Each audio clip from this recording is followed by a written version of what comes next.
Hello, this is Don, And this is Gina with Focused Healthy Family.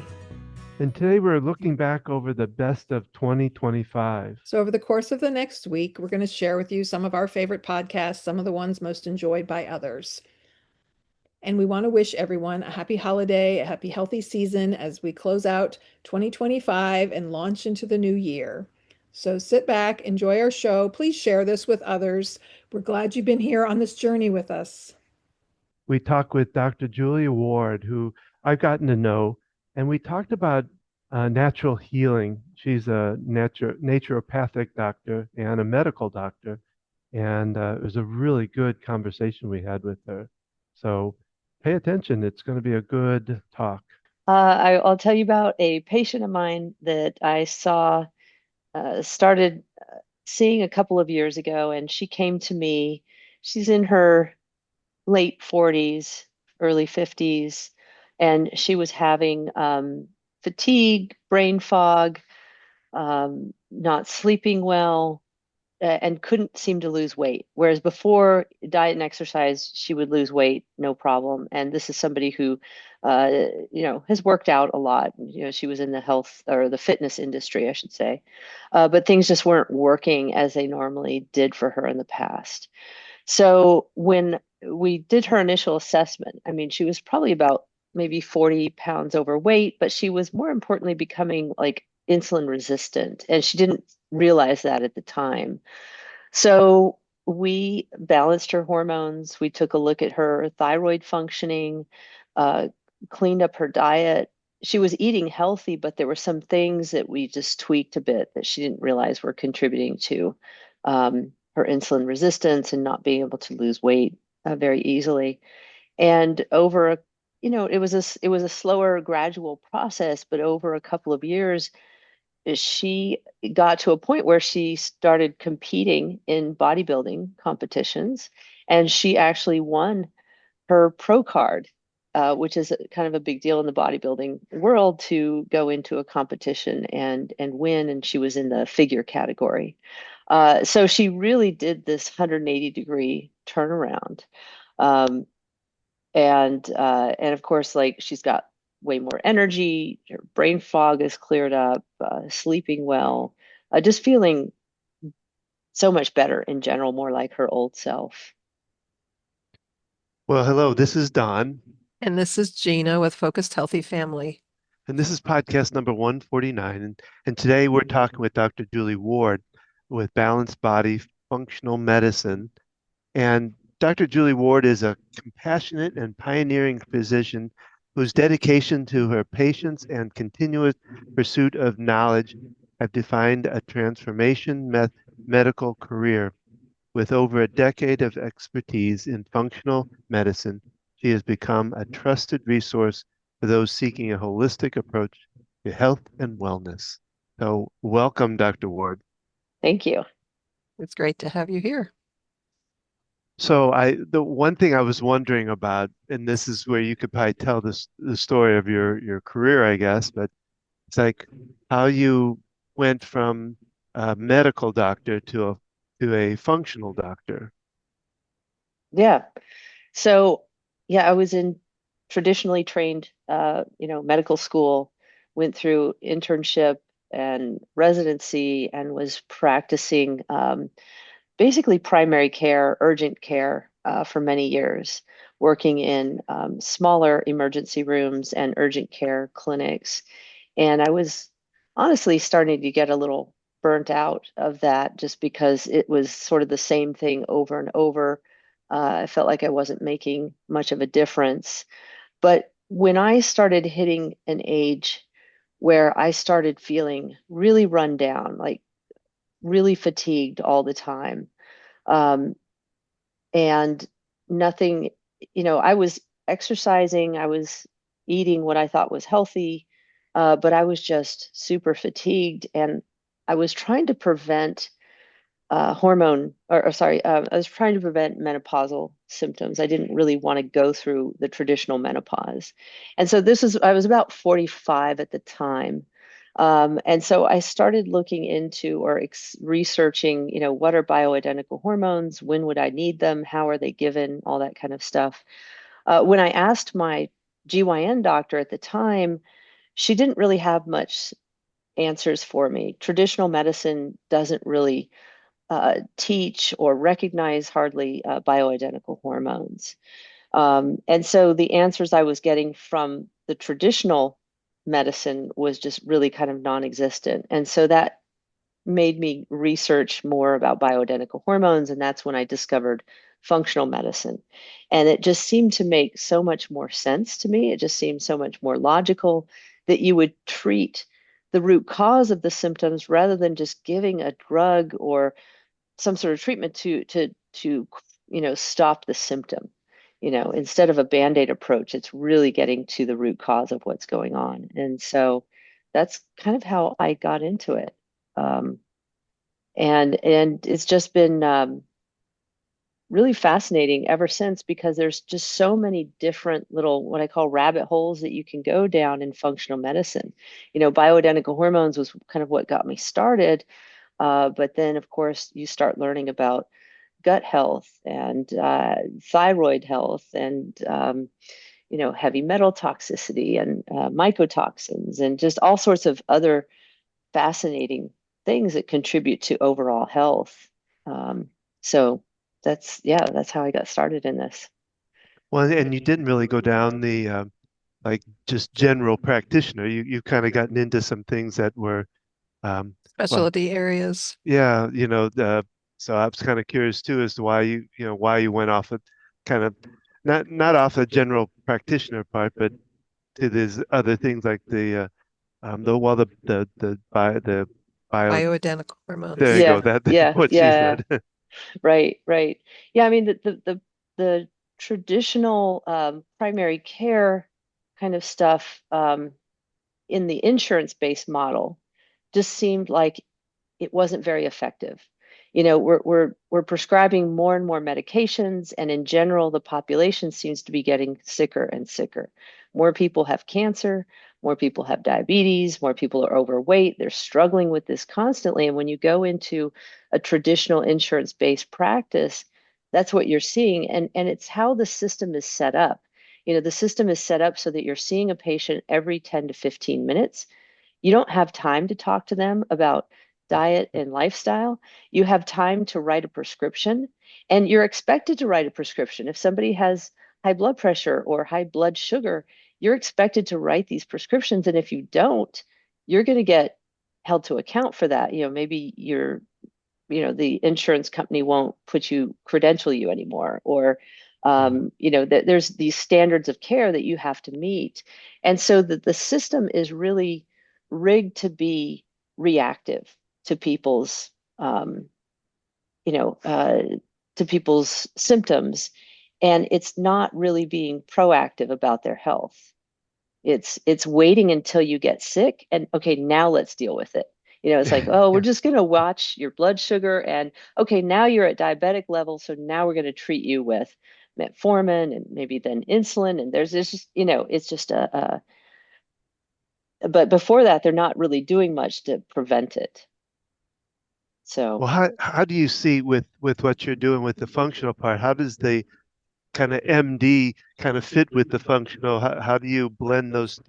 Do you blend them together? yeah, yeah, absolutely, because once in a while we do need drugs. I'm not anti-drug.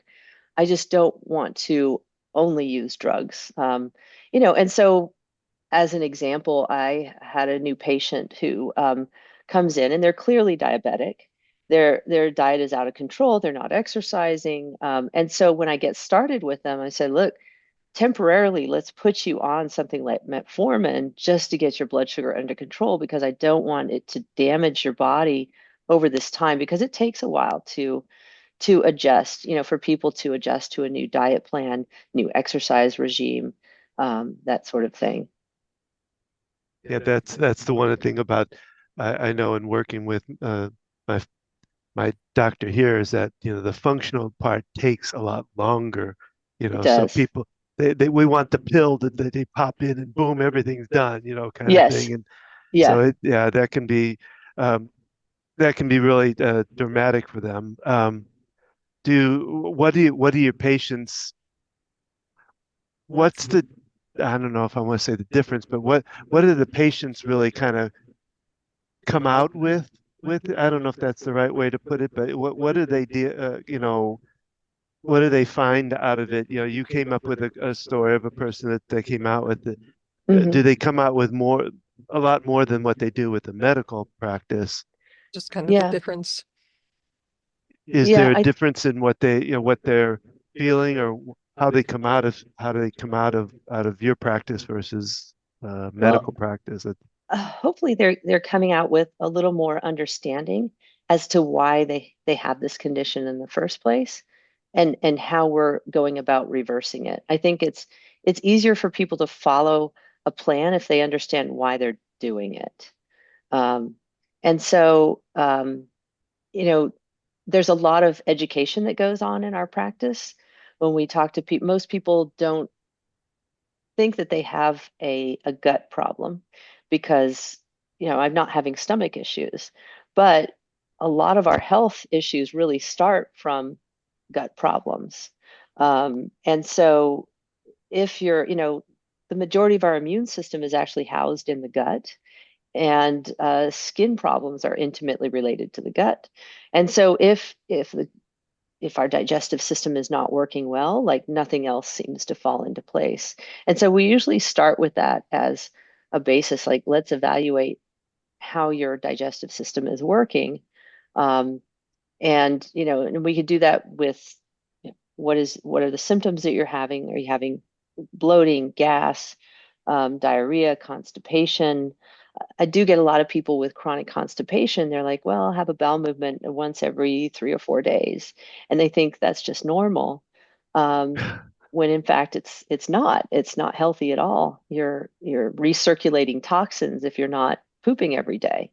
Um, Oh, so yeah, well, that sounded really good. yeah. So yeah, I guess hopefully, and it just takes time. It takes more time than what a traditional doctor's office can give. Yeah, I had a cardiologist that talking, dealing, I deal with stress with people, so he sat down with me, and I get like a 2 to 5 minute time with him. I mean, that my cardio, and he came in, he sat down, he did the little check on things and asked me just a couple of little questions, got up. As he got to the door, he opened the door and he went, oh yeah, I'm supposed to ask you, what about your stress? And I and love I that. said, well, and so I said, okay, and I said, well, and as I'm started, he left the room. I Wow. didn't even get the 2 words out about my stress, so yeah, I get that. Yeah, Um, Yeah, they're I trained to ask that, but they don't really have any, you yeah, know, recommendations, just don't be right. stressed. yeah, Well, yeah, they're not really, in all fairness, in medical school residency training, like we're not given any training on stress and how to deal with it. It's just Sure. it's not part of the curriculum.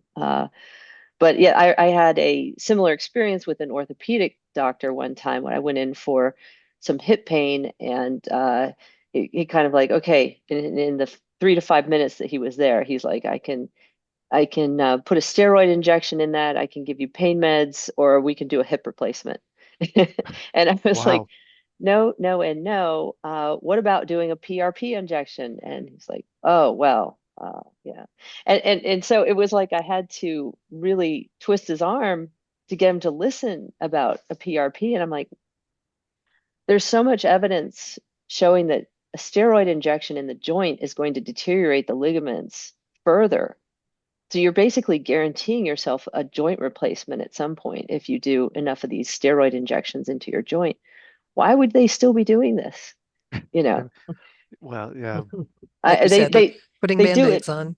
Well, they do it because insurance pays for it. It's a quick fix. It brings immediate pain and, anti-inflammatory, response right away. But over the long term, it's doing more harm than good. Um, so yeah. Well, I mean, that's a lot of different things because they talk about calcium's the same kind of thing, that yeah.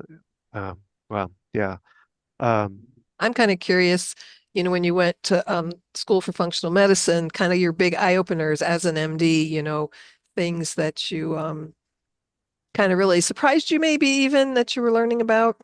Um, yeah, I mean, even I remember the very first conference I went to learn about bioidentical hormones, and they were talking about metabolites. They were talking about all these herbal supplements. It was like a whole different language. I mean, it was like completely new, and just I really had to read and learn a lot about this because this was definitely not something that was taught at any stage of my medical training. Mhm. Um, but over the years, it becomes more familiar. You start to understand these things. But I think definitely learning about how profoundly our gut health affects our overall health was one of the biggest eye openers for me. Mhm. Yeah.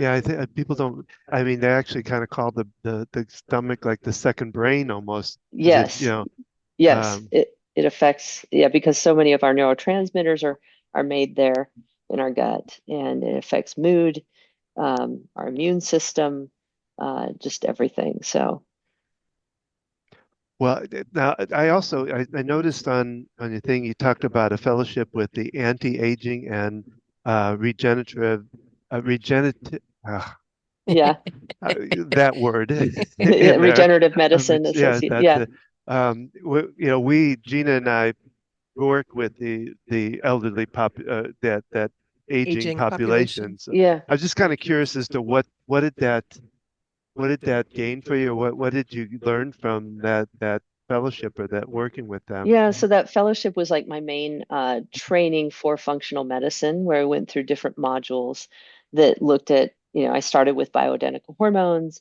I did a gut health, I did cardiovascular, like there's different modules that you kind of go through. Um, and then, so I've picked up other, I've taken some brain health courses along the way and things like that, because, yeah, that's another interest of mine. That and it is fun because you can kind of pick these different things along the way. So brain health became an interest of mine when I was doing an online course about brain health, and I kept reading about how uh, hyperbaric oxygen chambers are so beneficial to helping with the brain and regenerating brain cells and things like that. And so I started looking into, well, how how hard would it be to get a hyperbaric oxygen chamber in my clinic? Because I think that would be kind of neat. And so that's when I kind of found this other organization that helps functional medicine doctors get into hyperbarics. It was the International Hyperbaric Association. And so after that, I got 2 chambers put in our clinic, and that has been really fabulous because hyperbaric oxygen is such a great treatment for so many different conditions. And it does such an excellent job of reducing inflammation and stimulating your immune system, um, and, uh, helping with people who've had traumatic brain injury or stroke, any kind of neurodegenerative disorder. It really improves the outcome. And besides, healing wounds really well, both internal and external. So it's just, and I love that it's non-invasive, right? There's no needles involved. It's 100% natural. You're just in this chamber, breathing a mask of 100% oxygen that sort of super saturates all your tissues with oxygen. So you're giving your body this rate limiting ingredient that it needs for growth and repair. I'm curious, have you worked with anyone with Parkinson's and using the hyperbaric oxygen chamber? I have not yet. I know colleagues of mine who own hyperbaric centers have, and I think with Parkinson's, it can really make a huge difference. But I would also recommend for anyone with Parkinson's to get tested for heavy metals Mm. because sometimes those can be the cause of some of these tremors. But you want to make sure that you do a provoked heavy metal test, which means like if we're testing for heavy metals, it's like a urine collection. But most of the time, you're not going to see these heavy metals come out in your urine because they're residing in your bones and your Mm. solid organs. So you really need to give yourself this chelating agent. There's a couple of them, but the main one is EDTA. And so you get an IV with some EDTA in it, and then you collect your urine for the next like 6 hours and send in a sample of that. And that's when you're going to see these heavy metals come out. And you'll see kind of, okay, there is a lot of whatever it is, lead, mercury, arsenic, cadmium. There's a whole list of them. Interesting. Okay. Yeah, Yeah, I didn't yeah, realize that it could be dealing with heavy metals, but it's not showing up on basic testing because you said it's being yeah. stored in the organs Right. and things. And Exactly. So unless you're doing a provoked test, you're probably not going to see evidence of heavy metals. Um, and then there's some other kind of hidden chronic infections that sometimes can mimic these neurodegenerative disorders like Lyme disease, Mhm. mycotoxin illness.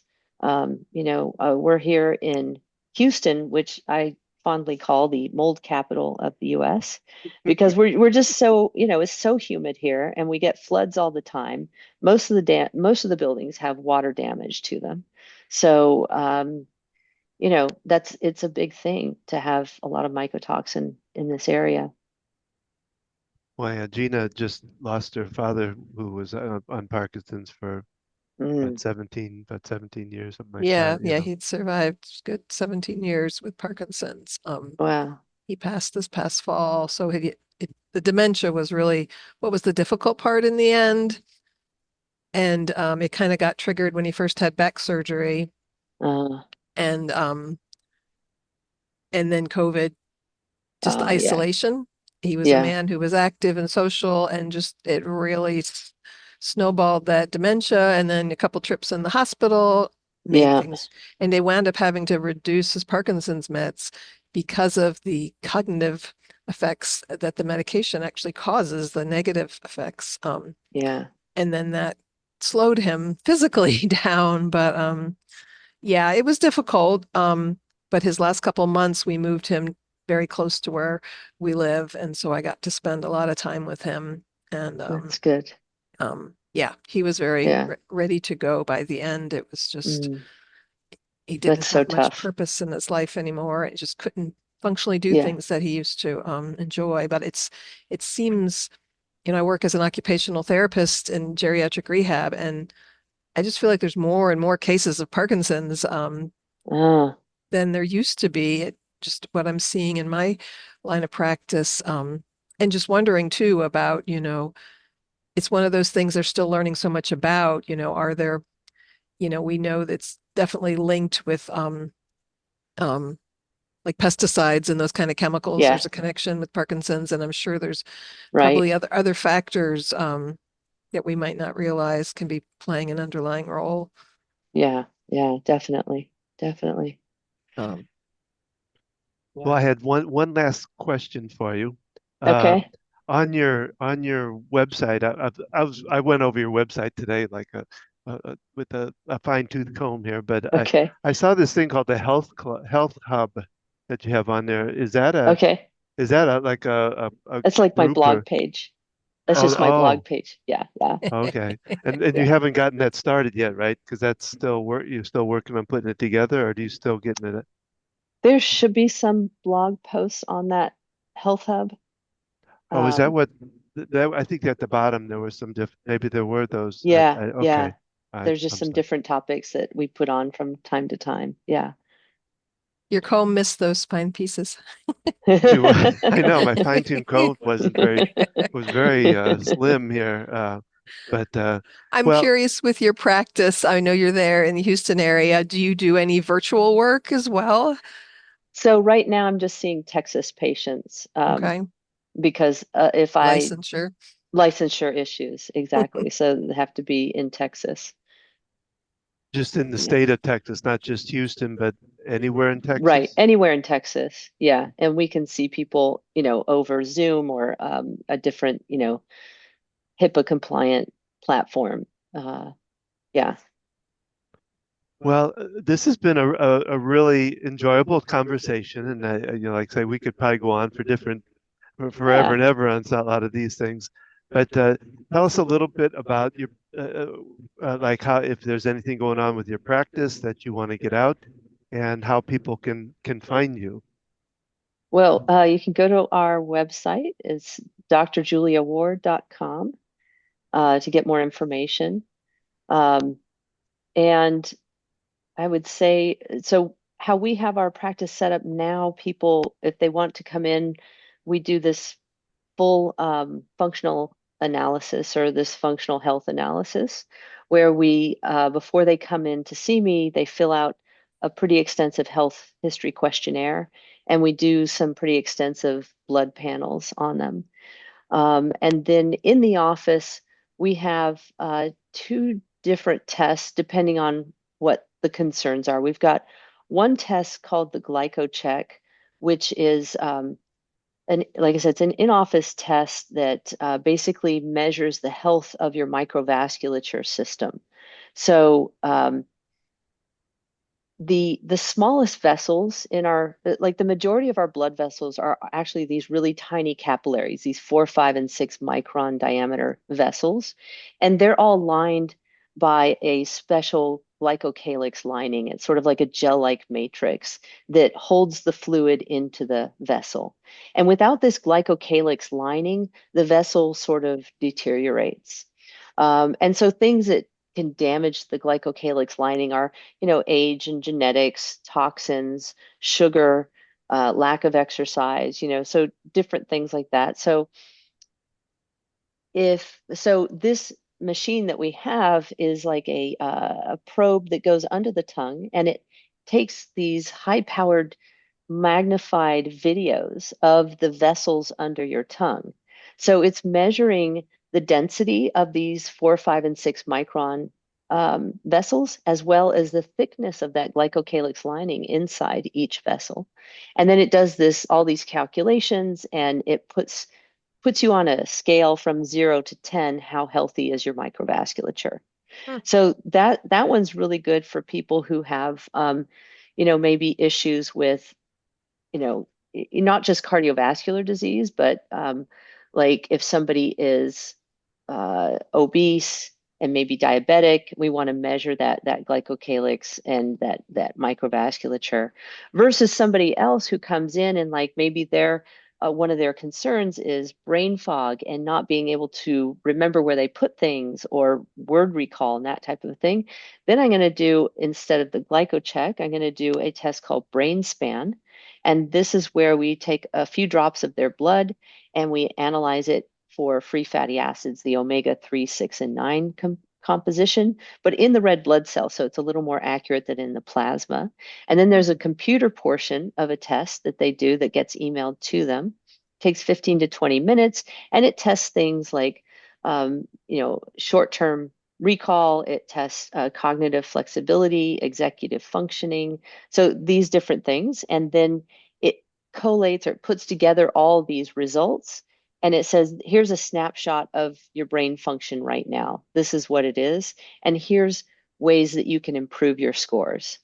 So each one, it lists out different ways that you can improve your scores in these different areas. So they get one of those tests in addition to all the blood tests. And then, so when they come in to see me, then we can kind of put everything together and say, this is what I would recommend for you moving forward. And typically, it's not a quick fix. It's going to be a process of turning somebody's health around or being very proactive. And so we have a membership program where people, get so many visits in a year.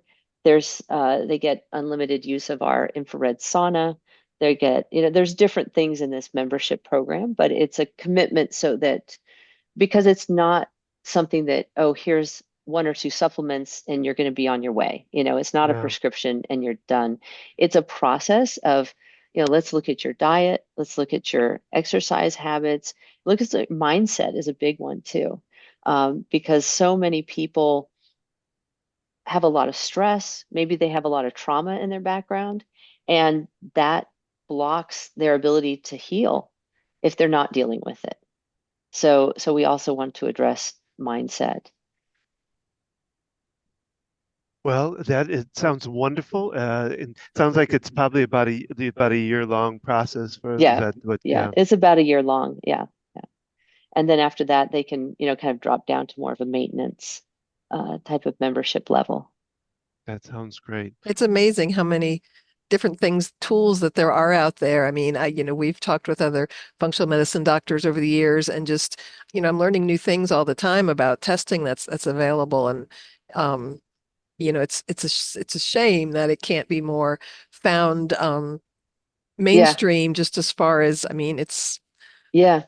But and they're starting to become a little more available. I have one food allergy test that we can now run through insurance. okay. And so not everybody's insurance, but Some, like some of the major insurance ones. And this food allergy test is actually looking at IgE, which is a true allergy, mm-hmm, IgG, which is a true sensitivity, and it looks mm-hmm, at complement, which is part of the innate immune system that when it's present, it makes inflammation worse.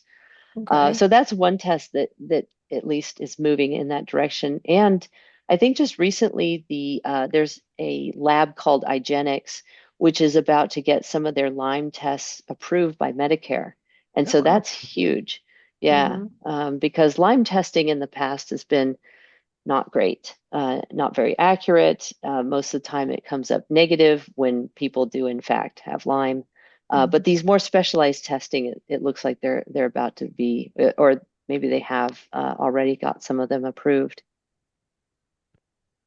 Well, thank you So for yeah, sharing all these different things. It's, just, and for anybody who's in the Texas area, how can they learn more about your practice? I know you mentioned your website before. yeah. Um, And uh, they can give us a call too. Should I give you our phone No, number? you can put it on there. We'll also have it out there Okay. on the description too. But sure, description. you can So put it on. That'd be great. Yeah. Yeah. Because some people are like much more just, I need to talk to a person. I Yeah. totally relate to that. I like talking to people. I don't like automated stuff, but it's nice to look at the website too. yeah, yeah, we'll Yeah. definitely share all that. So Yeah. thank you for being here with us today. Dr. Thank you Ward, for having me. is there any Yeah. last message you'd like to send to our listeners, or anything for them to pay attention to with their own health? Or Um, I mean, I did want to mention that we also offer ozone therapy. We didn't really get a chance to talk about that, but yeah. there's more information of that on my website. Um, but I would say the biggest recommendation for health in general is to do some sort of movement. Don't you've got to exercise or at least walk or do something that gets your body moving. Besides that, and avoiding as much processed foods as possible. And maybe we can have you on again to talk more about the other aspects of your practice, because there's so much to it. So thank you for being here today with us. We really appreciate it. Thank you so much. To our listeners, we hope you've enjoyed this podcast. Do check out the notes where we've got more information to learn about Dr. Ward and her practice. If you've enjoyed this, please leave a comment. Share this with other people that you know. You can share it via YouTube or anywhere you're listening to this on a podcast. Also, if you have more interest in learning about Don and I and our journey, going to focusedhealthyfamily.com, you can see our other podcasts that we do, our other programs that we do. You can look at our caring for aging loved ones and the Ask the OT discussions that I've been doing with people, and the talks that Don and I are going to be doing more of, helping people navigating this journey. And it's really about the juggling act of caring for yourself and your other loved ones. And taking care of yourself is so essential, because as a caregiver, that's putting extra strain and stress on your body and can be affecting you without even realizing it. So please check us out, Focused Healthy Family. You can find us on Facebook, on Instagram. Again, like I said, we're both on YouTube and where you listen to podcasts. And be sure to tune in January 28th, 7 p.m. Eastern Time. Don does about twice a month. He's doing EFT tapping sessions, group calls. You can join in on the session he does over Zoom to learn a little bit about tapping and have that experience. And remember, how you speak to your children and your loved ones today shapes their future and yours.